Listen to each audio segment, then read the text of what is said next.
Hello everyone, welcome back to my channel কালো জিরা। চলে এসেছি নতুন আর একটা রেসিপি নিয়ে। আজকের রেসিপি পটল পোস্ত। তো তার জন্য দেখতেই পাচ্ছেন প্রথমে সবজি কেটে রেখেছি। এরপর কড়াইতে সর্ষের তেল দিয়ে লম্বা লম্বা করে কেটে রাখা পটলগুলো ভেজে নেব। খুব একটা বেশি ভাজবো না, হালকা করেই ভাজবো। পটল ভেজে তুলে রেখে দিলাম। এরপর ওই তেলের মধ্যেই আলুগুলো দিয়ে ভালো করে ভেজে নেব। আলু বেশ ভাজার সময় সামান্য একটু নুন দেব। আলু ভাজা হয়ে গেলে আলুও তুলে রাখবো।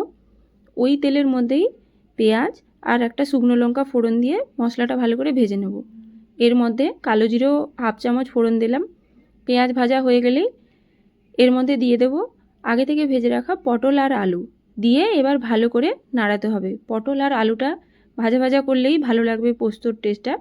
দেখে নিলাম আলু সেদ্ধ হয়ে গেছে। এর মধ্যে আগে থেকে বেটে রাখা পোস্তটা দিয়ে দেব। পোস্ত দিলে এর মধ্যে আর বিশেষ কিছু উপকরণই লাগে না। এবার পোস্তটা দিয়ে ভালো করে ভেজে নিতে হবে। ভাজা হয়ে গেলে পোস্ত বাটি ধোয়া যে জলটা ছিল সেটা দিয়ে দিলাম। দিয়ে এবার নাড়িয়ে নেব।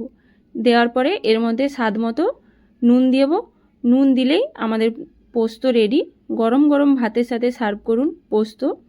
খুবই সহজ একটা রেসিপি। Thanks for watching.